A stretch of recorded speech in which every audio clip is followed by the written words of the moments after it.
Hi there.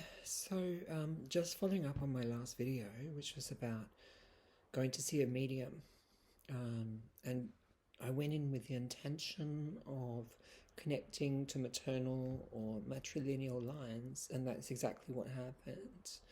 So I've seen this medium before, and the first time, so this is going to be the second time that I'm going to tell you about. Um, he actually connected with my father, was very, very, very accurate. And at the same time, I felt very resistant because I didn't really want to contact my father. Um, for some obvious reasons, if you follow these videos. But needless to say, this time around was different, and um, it was very moving. Uh, it was very her. It was very her, and my mum had a certain kind of way of speaking, phraseology, ways of emoting, and so on. And I could feel it. I could feel it in the way in which she spoke, relaying her emotions and what she was saying to him. One of the things that was really stunning is how she commented that I was looking better than in years and that I'd really stepped into myself and that she was very, very, very proud of me. This kind of effusiveness, joy, and saying how much she missed me and how proud of me she is and stuff. I can imagine my mum using those very words. I can see the expression on her face. So at that moment, I had to sort of, hold back my tears a little bit because it felt very, excuse me, it felt very real. And she said some other things that involved advice. Um, but one of the uncanny things is that he divined through what she was saying that I'm in a kind of counseling role, which is exactly what I do, really. I mean, that's how outsiders would understand it. With peer support, she says, you're helping people. And I gave no cues, no clues, nothing. I was dead silent. And so he's just reeling these things off. The kind of third thing that really hit me was that she spoke about my living arrangements and the physicality of the place.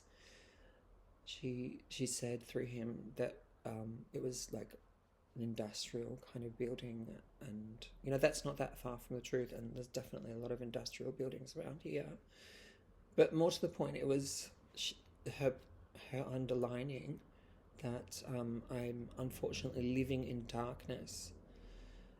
And she kind of posed that with other things, such as me being creative and being around people, especially full of colour and, the joyful.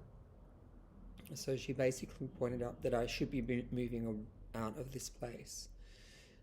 And that really resonated for me because I've even described it that way, haven't I? I mean, if you follow my other videos, I've spoken about dark matter and dark objects and what sort of surrounds us, and that could be ancestral, but it could also be the sort of black hole of being drawn into someone else's depression, um, or matching that energy or something like that. And that's really the state in which I am living.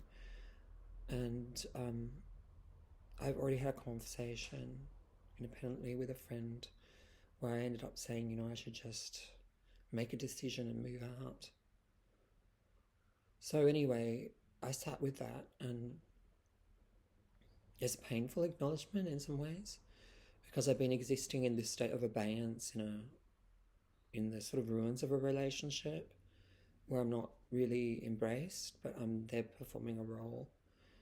And I'm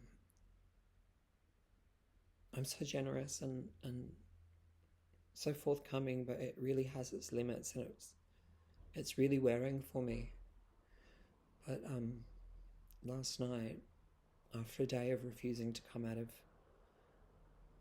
his room, because I offered to take him out for breakfast, I just felt like, again, like I was in my grandmother's situation with her silent husband, and I just decided to withdraw into my own silence. And then he asked in Spanish, "Are you angry?" And of course, using the male gender form, and I said, "Are you ever going to change that? Are you ever going to recognize me?" And he says, I can't. And I said, "Well, if you can't recognize me, because it's like 9 months, right? I'm not going to recognize you.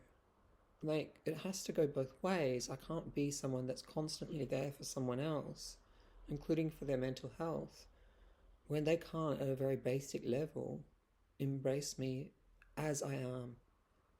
Does that mean loving me? No, clearly that's not possible." He said it himself. Um, but instead, I am camped out in a situation where I know this is coming to an end. It's like slow motion that he will leave. What kind of agency does that give me? What about me looking after my things? And I really do get zapped into his black hole. Um, and sorry, no puns intended, by the way. Okay, you gotta have a certain level of humor about these things, don't you? But seriously, it's a dense city. And I try my best to bring light, but I feel myself being really pulled into it, like the black hole, right? And it saps my joy and my creativity, even though I put things in his way to help with his mental health. I cannot keep being that person. You know, that's the challenge. I'm not a mental health professional. I'm someone that needs to live my own life. Not being recognized, not being accepted is it's only more undermining. Yeah, it's not good for my mental health. Um, this doesn't indicate a selfishness. This, as my mum said, you have to look after yourself, and she also meant health wise. I did ask her why is she so proud of me, and that was when she said, "You've really stepped into yourself. You are exactly who you are, and that's all I ever wanted for you." So that's really beautiful. Um, I did ask a question because you're allowed to ask a question beyond that, and that was around. Excuse me, I'm a bit wheezy today. That was around the family history work, and I asked, if I was on the right track, and you know, is is it going to be possible to find out more, and will there be resistance? And then he responded saying she put up walls, which is, excuse me, classically the way in which people in that family, my mum's family, herself included, would respond. And he said, "I'm sensing something called abuse. I'm sorry to be so frank with you, but that's exactly what it is." So whether it touched my mum, to put it that way, or just her eldest sister, I can't really know. My mum never spoke of these things, but my mum is someone who experienced lots of trauma. So much. But she was also a survivor, right? So I draw on her strength, I draw on her guidance now. And in particular, that she cares about my well being and she's proud of me and she knows that there's a path to joy. And when she was talking about the creative side and having people around me and, like all sorts of colors, I know she was talking about India. And I am working on a poetic venture with a few other people as an expression of interest to see if we can get funded for a kind of poetry festival between India and Australia. So it was pretty insightful. There was a lot to think through. And I did tell Mr. Black Hole, holed up in his room, all day yesterday, really.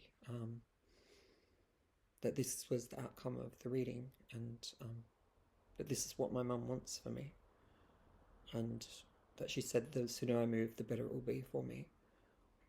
So there we go. Interesting, right? Have you had similar experiences with mediums? Should I say media? No. Mediums. Psychics.